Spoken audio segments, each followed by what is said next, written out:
Hey and welcome. We are three families who come together to help each other grow in our faith, family, homesteading, and whatever else life throws our way. Join us on this journey as we sow and grow together.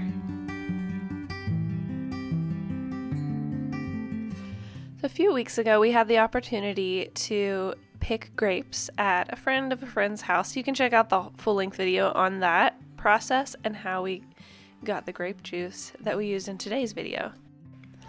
But here's a brief summary of how that went. We picked, we transported, we sorted grapes, and then we cleaned them. We boiled them down and got some really great juice.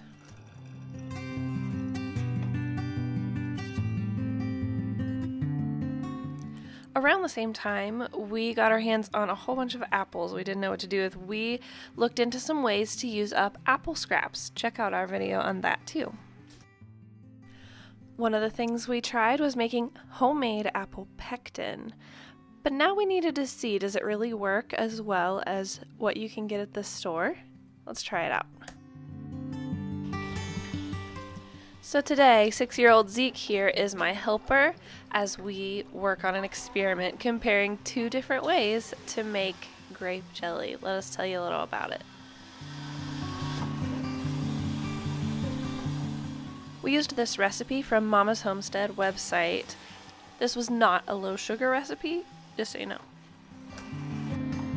There's some grape juice. Okay. We need 5 cups. This is filtered by, actually the 5 cups. I can't see over there. I need it. I want to make sure it is just at 5 cups. Okay. We're going to pour 5 cups of grape juice into this saucepan. And we're going to do this. Are you watching what I'm doing? Yep. We're going to do this 2 times. So I'm going to need 5 more cups. Are you holding the camera very still? Yep. We decided to set the camera down and let Zeke help in some other ways. He was a little bit of a wobbly cameraman. So we're going to pour 5 cups into this one. 1 package of sugar gel. Now pectin gives the jelly a little bit more of that jelly-like consistency that you're used to seeing. You can actually make jelly without any pectin at all, but most people use it. We just want to compare the store-bought pectin with our homemade apple pectin. Now we really tried to keep this experiment very similar in every other way.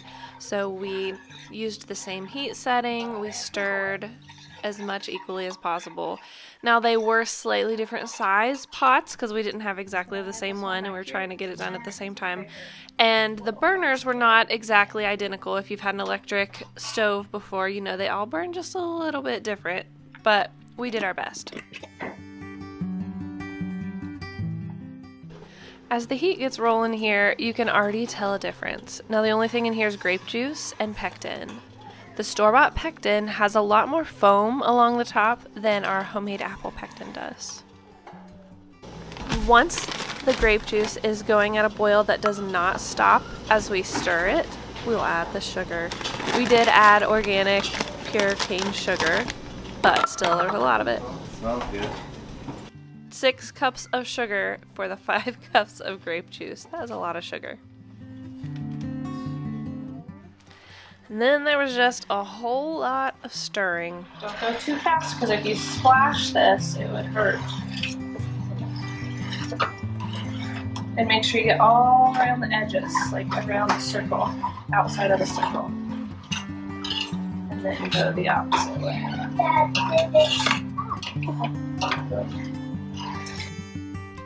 Next, we're going to keep the heat going until the juice-sugar combination reaches 220 degrees.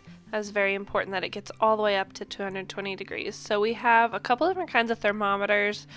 It was easiest for us to read the digital one, so we kept double checking with that one. Finally, we got them up to temperature and decided to test them out by putting a little bit in the freezer. Store-bought powder pectin. Okay. This was the apple pectin. And we're going to put it in the freezer for just a minute and see what happens.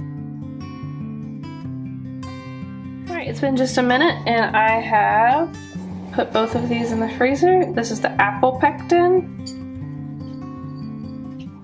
Okay. Store-bought powder. So it's gelling up a little bit more than the apple pectin. We decided to go back and reheat the apple pectin, make sure it got all the way to 220 for sure, and then put these plates back in the freezer for another minute. And you can see that the apple pectin did gel up a little bit more. We were pretty pleased with it. It did not hold its form as strongly as the powdered store-bought pectin, but we actually really like the texture, so we were pretty pleased with the result of both of these.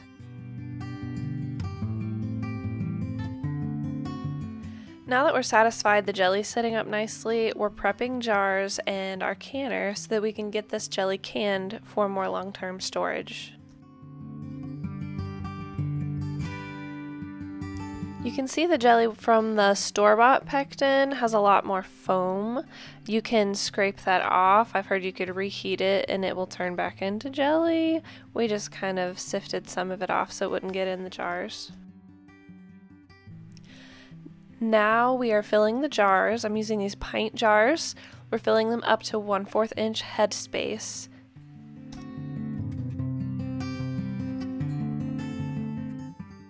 While I'm filling them, the canning lids are in hot water, so they'll be softened up a little and ready to seal really well.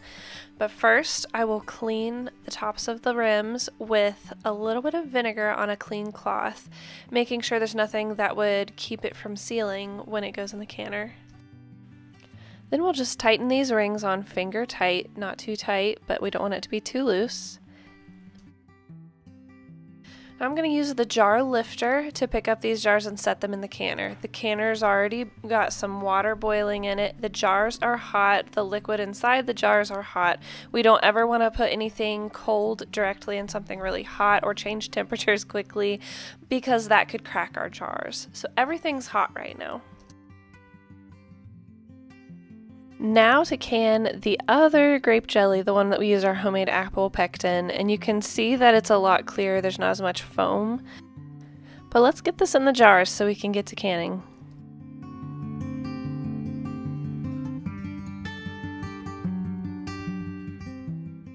Didn't have quite enough for another pint, so I used a little half pint, canned that with the rest of it, and then one more half pint that we didn't quite fill up. And because it didn't have as much head space, we just put this in the refrigerator after giving it some time to cool, and we used it pretty much immediately.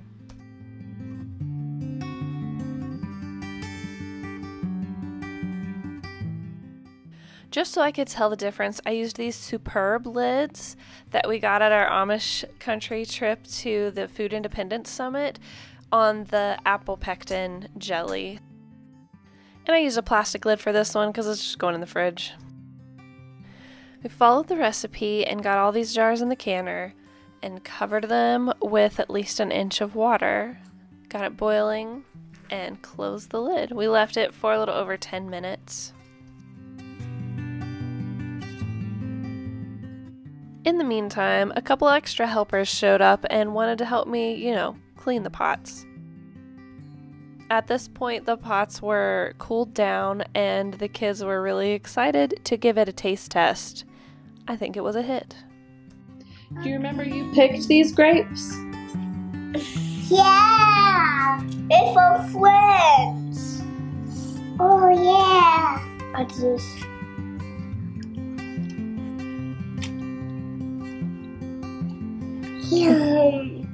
It's good, Mom.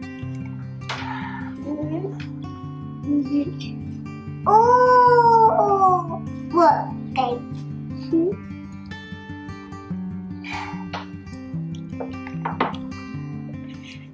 After 10 minutes, we went ahead and turned the heat off on the stove and gave it a little while to cool on its own. Then we lifted the jars very carefully. The lids had not popped yet because they were still pretty hot. We lifted the jars out and put them on a cloth.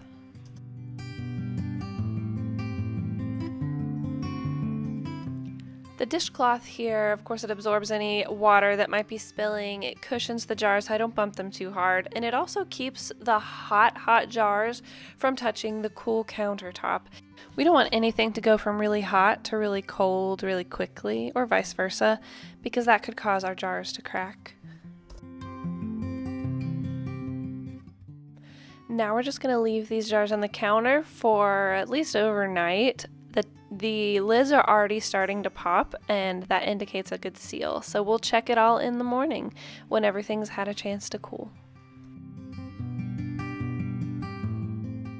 All lids sealed successfully, and now for the final test, the taste test.